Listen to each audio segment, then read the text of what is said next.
IRGC secara resmi telah melancarkan serangan hanya 24 jam setelah gagal menangkap kapal Amerika Serikat. Pasukan Iran kini telah berhasil menyita 2 kapal tanker dan menyandera 15 awak asing di dekat Selat Hormuz. Langkah agresif ini terjadi pada saat yang kritis. Negosiasi sedang runtuh.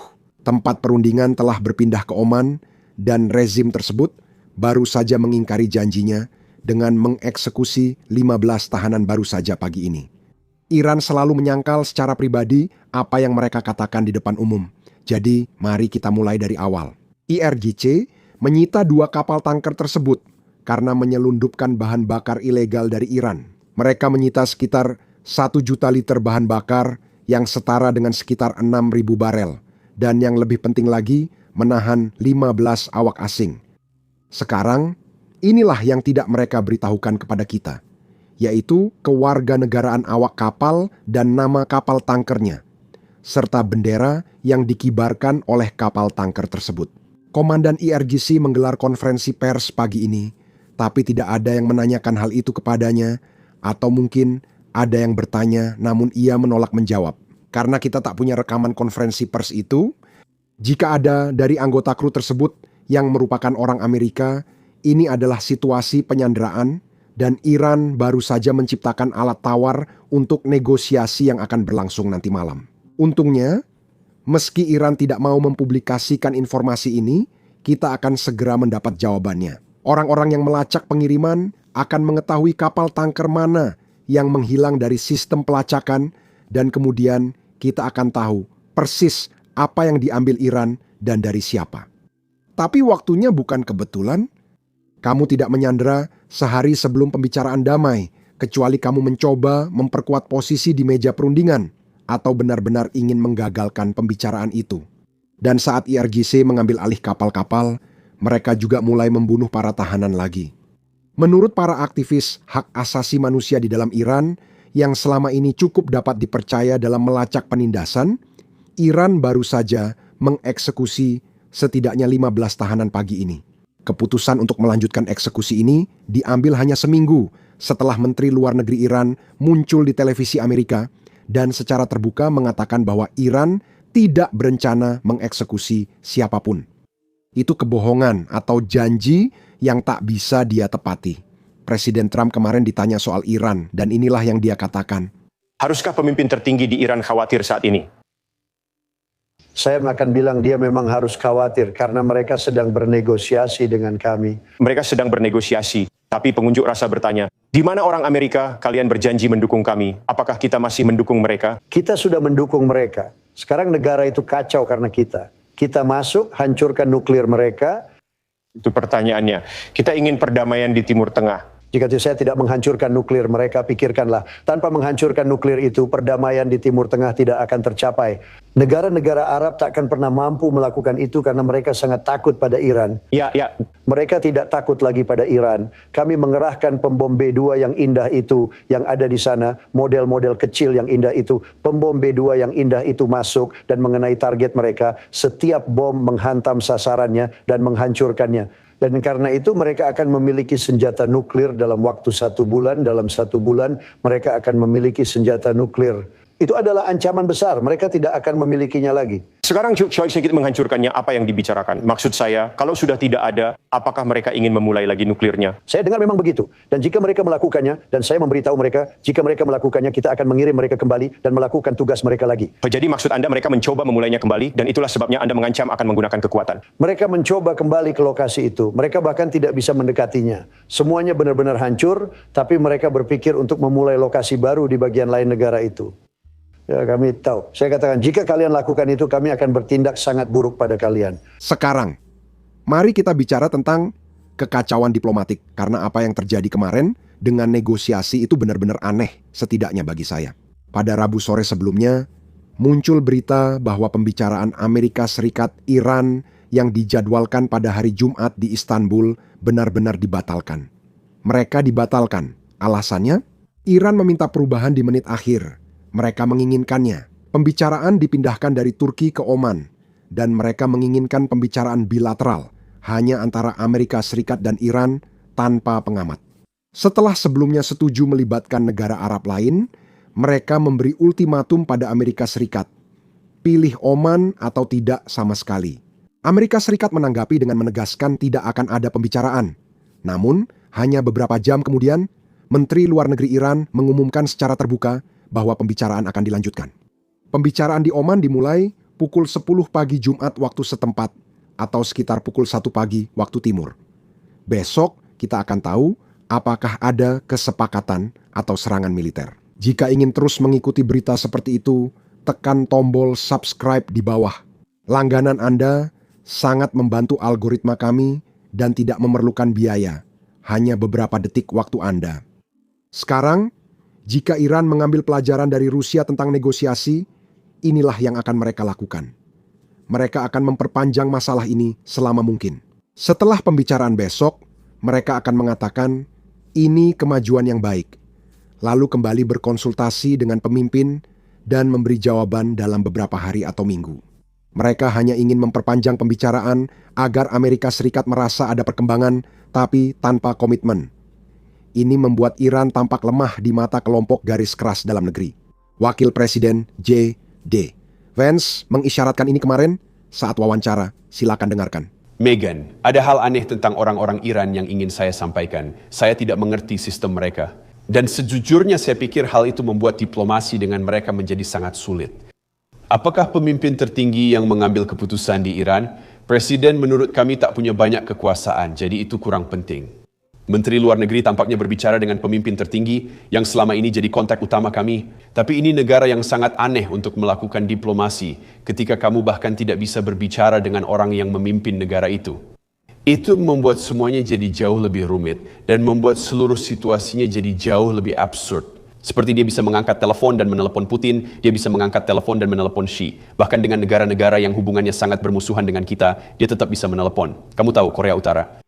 Dia pernah bertemu orang itu di paralel ke-38 aneh, kita tak bisa langsung bicara dengan pimpinan sebenarnya negara. Ini benar-benar membuat diplomasi menjadi sangat-sangat sulit. Sekarang, inilah masalah utama dalam bernegosiasi dengan Iran. Orang-orang yang duduk di meja perundingan bukanlah yang membuat keputusan. Presiden Iran sebenarnya tidak berkuasa. Menteri Luar Negerinya tidak punya kekuatan. Kekuasaan utama ada pada pemimpin tertinggi, Ayatollah Khamenei. Sejak 1979, dia tidak pernah meninggalkan Iran. Dia jarang berbicara dengan pemimpin Barat, kadang bertemu Putin, pernah menelepon Xi Jinping, dan menerima pemimpin Timur Tengah di Teheran. Tapi di luar itu, dia tidak bernegosiasi langsung dengan siapapun. Itu berarti dia memiliki kekuasaan tanpa tanggung jawab apapun. Artinya, dia bisa berkata satu hal hari ini dan lain besok tanpa masyarakat mengetahuinya. Dan inilah yang membuat seluruh situasi ini semakin kacau. Khamenei telah berbohong tentang senjata nuklir yang telah dikejar Iran selama bertahun-tahun. Kamu tahu, orang-orang Iran pendukung rezim sangat suka menyoroti hal itu. Khamenei menandatangani fatwa, yaitu dekrit keagamaan, yang menyatakan Iran tidak akan mengejar senjata nuklir di bawah hukum Islam. Fatwa seharusnya menjadi hukum yang mengikat. Jadi, Iran mengklaim bahwa mereka tidak bisa membuat senjata nuklir, bahkan jika mereka mau, karena pemimpin tertinggi telah melarangnya. Kecuali itu kebohongan, dan kita semua tahu karena mantan pejabat Iran telah mengakuinya secara terbuka. Ini mantan Menteri Luar Negeri Iran yang pernah bersama Khamenei, kini bicara terbuka soal tujuan program nuklir. Dengarkan baik-baik. Iran tidak melihat kesiapan dan kemauan.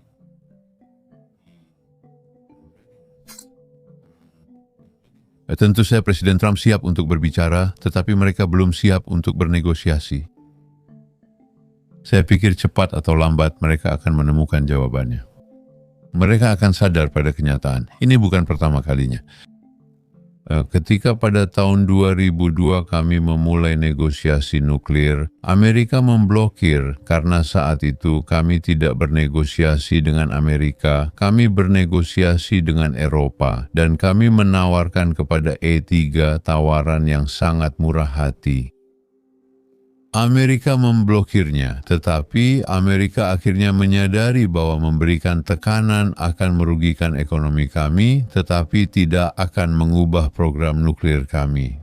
Kalau ada efeknya, justru akan memperbesar program tersebut. Karena kami melakukan beberapa hal ini, seperti pengayaan 60%. Kenapa kami melakukan 60%? Kami sebenarnya tidak membutuhkan 60%. Kami melakukannya hanya untuk menantang Amerika, bahwa kalian tidak bisa membuat kami bertekuk lutut. Lewat tekanan, Iran memperkaya uranium hingga 60%. Padahal untuk energi hanya butuh 3-5%. Mereka sudah 2/3 jalan menuju uranium tingkat senjata. Fatwa itu pada dasarnya hanya kedok, tapi pengayaan uraniumnya nyata. Inilah alasan tepat kenapa Amerika Serikat butuh kesepakatan nuklir demi membuat dunia lebih aman. Sekarang, disinilah saya ingin meluruskan sesuatu yang pasti banyak orang pertanyakan. Jika Amerika Serikat sudah menghancurkan situs nuklir Iran tahun lalu, kenapa kita masih butuh kesepakatan nuklir? Begini kejadiannya. Serangan itu menghancurkan fasilitasnya, dan citra satelit menunjukkan Iran belum mencoba membangunnya kembali, namun fasilitas itu bukan satu-satunya yang penting.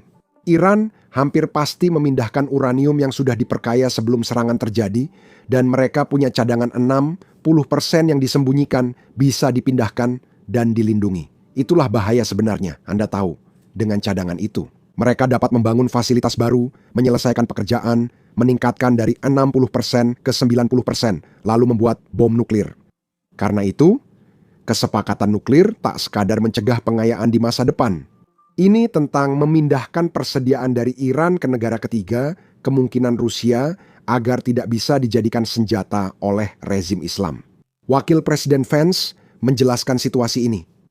Pertanyaannya, apa yang Anda lakukan untuk menegakkan batas merah itu? Iran tidak boleh punya senjata nuklir. Itu tujuan kebijakan Presiden Amerika Serikat ini sangat lucu. Kadang orang bilang presidennya terlalu agresif, kadang juga ada yang bilang presidennya begitu saja. Dia membahas diplomasi dan negosiasi dengan Iran, tetapi menurutnya sebaiknya langsung mengebom, bukan bernegosiasi. Presiden akan tetap membuka semua opsi dan berbicara dengan semua pihak. Dia akan berusaha meraih tujuannya dengan cara non-militer. Namun jika merasa militer adalah satu-satunya pilihan, dia akan memilihnya. Saya tidak bisa jelas, bahkan jika saya tahu apa yang akan kita lakukan, saya tidak akan memberitahu Anda dan jutaan pendengar Anda. Tapi saya merasa orang-orang harus ingat bahwa ini bukan tentang seperti, lihat, saya tumbuh di generasi Irak. Ya, saya benar-benar mendaftar di Korps Marinir sebagai anak muda yang idealis. Tepat setelah 9/11, saya pergi ke Irak pada tahun 2000. Baiklah, dengarkan, pada tahun 2003, saya pergi ke Irak pada tahun 2005. Saya paham Timur Tengah sering jadi rumit, percayalah. Presiden Amerika Serikat juga tahu dan kita sudah dengar itu. Kita tahu itu ada, tapi yang lebih penting, kita tahu sejarahnya dan presiden tidak. Dia tidak tertarik mengulangi sejarah Irak. Dia ingin memastikan masalah ini terpisah, yaitu mencegah orang-orang gila memperoleh senjata nuklir dan memicu perlombaan senjata nuklir. Jadi, apa sebenarnya syarat-syarat yang sedang dibahas dalam negosiasi ini? Nah, inilah kerangka kerja yang dirilis oleh mitra Arab. Iran berkomitmen tidak memperkaya uranium selama 3 tahun. Setelahnya, pengayaan dibatasi 1,5%, jauh di bawah tingkat senjata.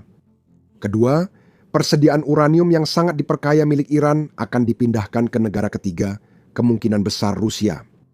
Ketiga, Iran sepakat tidak mentransfer senjata atau teknologi ke kelompok proksi seperti Hizbullah, Hamas, Houthi, dan kelompok lain yang mereka dukung di Timur Tengah. Keempat, Iran berjanji untuk tidak memulai penggunaan rudal balistik. Nah, ini bisa menjadi menarik dan kita akan membahasnya sebentar lagi. Dan kelima, Iran dan Amerika Serikat menandatangani perjanjian non-agresi. Perhatikan poin 4 berjanji tidak memulai penggunaan rudal. Itu berbeda dengan menghentikan program rudal mereka. Amerika Serikat ingin Iran menghentikan program rudal balistiknya sepenuhnya, dan hal ini sangat ditekankan oleh Israel. Setiap kesepakatan nuklir harus membahas program rudal balistik Iran, tetapi Iran menolak hal itu. Mereka yakin rudal mereka adalah satu-satunya penangkal efektif, satu-satunya yang berhasil selama 12 hari perang. Ini bisa jadi hambatan utama bagi kesepakatan apapun. Untungnya bagi kita sebenarnya memiliki tuntutan-tuntutan Amerika Serikat yang akan diajukan dalam negosiasi yang akan berlangsung malam ini. Terlihat ada perbedaan besar antara posisi Amerika Serikat dan Iran sebelum pembicaraan ini. Dan ini berasal dari Al Jazeera yang memiliki hubungan cukup dekat dengan rezim Iran. atau setidaknya memiliki sumber yang cukup baik di dalam rezim Iran. Pertama, Amerika Serikat ingin Iran membongkar program nuklirnya. Kedua, mengurangi jangkauan misilnya agar tak bisa mencapai Israel. Ketiga, memperlakukan dengan baik mereka yang ditangkap selama perang 12 hari dan protes terbaru. Keempat, mengurangi pasokan energi ke Tiongkok. Ini kejutan besar. Amerika Serikat tidak terlalu terbuka tentang fakta bahwa Amerika Serikat tidak ingin Iran membantu Tiongkok. Dan yang kelima, menjauhkan diri dari proksi regionalnya. Sekarang kita akan melihat bagaimana Tiongkok menanggapi isu ini yang menjadi perhatian publik. Perlu diingat, ini hanya dari Al Jazeera dan belum tentu mencerminkan permintaan Amerika Serikat. Jika ada kesepakatan, pasti akan diumumkan terbuka. Kita akan tahu tuntutan Amerika Serikat dan persetujuan Iran. Namun demikian, ketegangan di Timur Tengah memang sangat tinggi karena selama semua ini terjadi, selama masih ada tarik ulur tentang di mana negosiasi akan berlangsung.